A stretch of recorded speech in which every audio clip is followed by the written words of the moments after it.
Hi, everybody. My name is Sarah, and I'm an outreach coordinator for CybHER. Today, I am joined by CISO, author, holistic wellness specialist, and international speaker, Jothi Dugar. Jothi, why don't you tell us a little bit about yourself? Hi, everyone. I'm so glad to be here for this really important mission and initiative. Yeah, I do a lot of different things, but I never do anything that I don't love. So I love cybersecurity. I also love staying well and being well in everything that you do, but especially in the cyber world. I have a new book coming out. And I love public speaking and just being a motivation and inspiration for others to follow. That's fantastic. So Jothi, you're obviously very interested in promoting the idea of wellness. So can you tell us what is wellness and why might it be relevant for, let's say, a student? Sure. So especially in the world these days, even before anything that happened recently, it's just the importance of wellness is just too important to not remember. And most of us don't remember wellness until you're in a state of being unwell. So I'm trying to change that dynamic by, making sure that all of us prioritize our own wellness and our own health and our own happiness. And it may sound a little selfish, but I truly believe that you have to be selfish sometimes, because if you're in a state of unwellness, then whatever you do in life, whether it's cyber, whether it's any type of job, or if you have kids, family, or spouses, or friends, anything you do is also coming from that state of unwellness. So it's really not going to, bode well for you. So I started prioritizing my own wellness through for different reasons, but mainly because I was actually forced to do so when I was given 6 weeks to live after my third baby was born, due to complications and a lot of mistakes that my OB had made during my delivery. But I treat that as a lesson learned, and everything in life happens for a reason, and it's for you to learn your lesson and grow from that. So I took that as my calling to actually prioritize myself and my own wellness, and get out of that 6 week life or death mode, which I did, of course. But I actually did it through natural means, not through the multiple surgeries that they said I really needed. And from that point in time, I started learning all of these natural, holistic wellness modalities. And there's a whole world of natural wellness out there that truly makes a difference in your life. So at this point in time, it's been 3 years now. I no longer have a need to really go externally to any doctors. I take care of my own wellness, all through natural means, natural vitamins, natural supplements, natural just mind, body, energy techniques that I can do on my own anytime to really get me not just to a state of peace, which most people aim for, but really to a state of fulfillment, excitement, and just live thriving in your life, not just surviving in life. Wow, what a fantastic story. And that's so amazing that you were able to kind of take everything into your own hands. That's really, really incredible to hear. So this series is about controlling the different waves of chaos that are present in our lives. And what are the different types of chaos? So what I believe is, and what I teach in my program and in the book as well, is that I look at life as everyone was born into a state of chaos. In fact, the whole world was formed when through a form of chaos. So a lot of us go through life kind of trying to get rid of the chaos, or think it's a bad thing, and we try to shut it down or push it away or not invite it in. And I actually say the opposite. We have to invite it in. We have to invite certain forms of chaos in, not every form of chaos. And there are different types of chaos. So the way I look at it is there's, what I call the good, the bad, and the ugly, just to keep it simple. So the ugly chaos is what you really probably don't want to invite in. And that's the chaos that you're kind of adding to yourself. So these are things that, your subconscious blocks, your fears, your suppressed feelings, your emotions that you keep stuffing inside of you. So let's say there's a trigger and somebody said something or somebody did something or some event happened. A lot of us feel like, okay, we must be this positive person all the time, and we shouldn't allow ourselves to feel these negative emotions. But what happens is that the negative emotions or any sort of emotions, they get stuck inside your body. So believe it or not, your cells actually hold your emotions. So the more we don't allow ourselves to actually feel any sort of emotion, good, bad, ugly, whatever emotions, and allow ourselves to process these emotions and then release them from our body, the more what we actually tend to do is just keep stuffing all these negative emotions inside our body.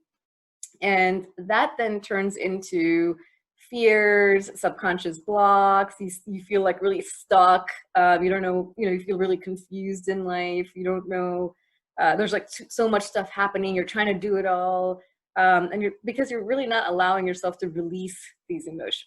And so what I teach in the ugly chaos is how to identify that's happening, and then, really quick, I wouldn't say easy, because I truly believe anything in life that's easy is probably not the right path.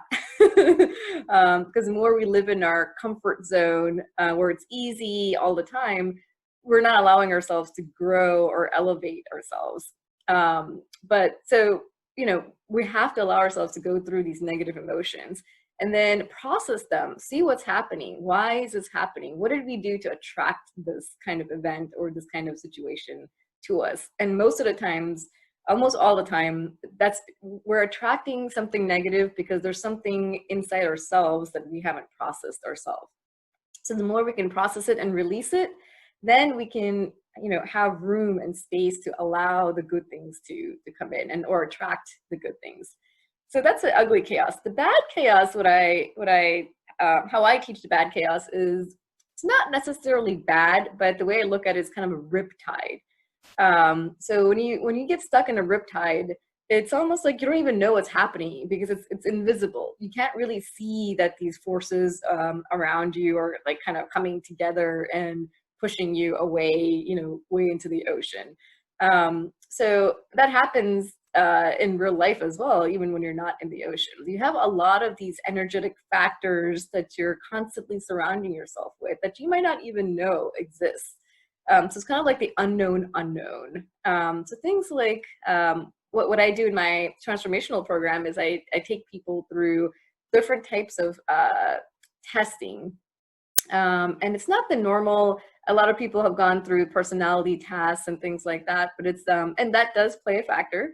But we take them even deeper than that. So really looking at your body type, your energy type, your energy profiles, and really kind of seeing, so something as simple as the color of the clothes you wear, or your hairstyles, or your type of makeup you might wear. All of that actually plays a factor in your own energy. So it might actually be bringing in additional chaos towards you that you didn't even know existed.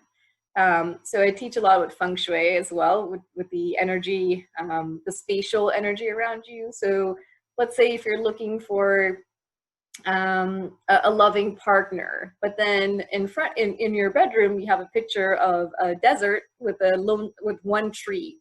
So the energy of that picture is actually bringing in the energy of loneliness towards you. And here you're wondering, hey, I'm not able to find my partner. I keep, I still feel lonely. It's because you keep looking at, there's this picture in your bedroom every day that you're looking at with a lonely tree.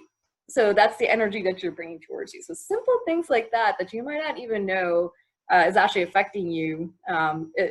It's the more you become aware of these things, and the more you can start making quick changes towards them. And the good chaos is the type of chaos that you actually want to invite into your life.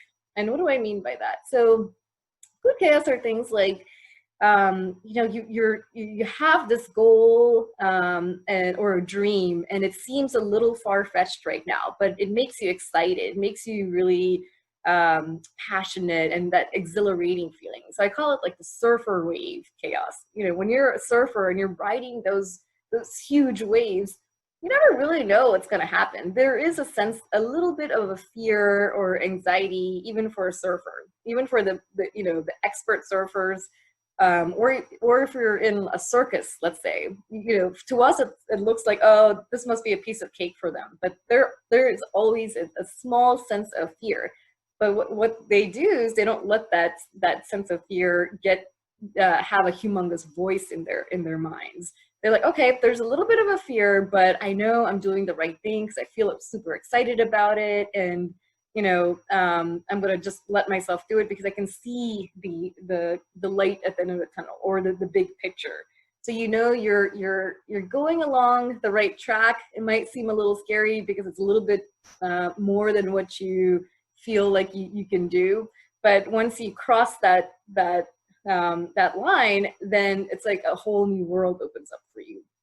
So it's almost like you get to the next level in your life, and the next level and the next level. So that's the good chaos. So you actually want to invite that kind of chaos in, because you really, and I see a lot of specialists and the whole world kind of saying like, oh, we just want to get to a state of peace. And that is good. For me, that's the minimal level. So if you're below the state of peace, then yes, at a minimum, you want to get to a state of peace and calmness. Like when you think of your life as the ocean, you know, yes, you know, the ocean can be, you know, peaceful and calm without any waves at all. But how long are you planning to stay there? You know, do you really want to just get through life just being this peaceful, calm? You know, because what that means is you're really never going to grow or elevate yourself to the next level. You're just kind of going to be in this flat line state, and in your comfort zone. And that's not what you're meant here to do. You are meant to go to as many levels as possible. You know, keep bringing on the good chaos so you can get to the you know, you can break through those fears, your panic points, and then get to the next level. And then you break through those fears and your panic points at that level, get to the next level. So, and that's really what makes you thrive in life. Otherwise, you're just going to be, you know, if there's no chaos at all, and you're just always in this calm, serene mode, life can get a little boring. And who wants that? So what I teach in the program is how to, you know, how to slowly start releasing the ugly chaos, how to become more aware of the bad chaos so you can actually take simple steps to change that, and then how to start inviting in the good chaos. In a time like this, your advice is something that we all need right now.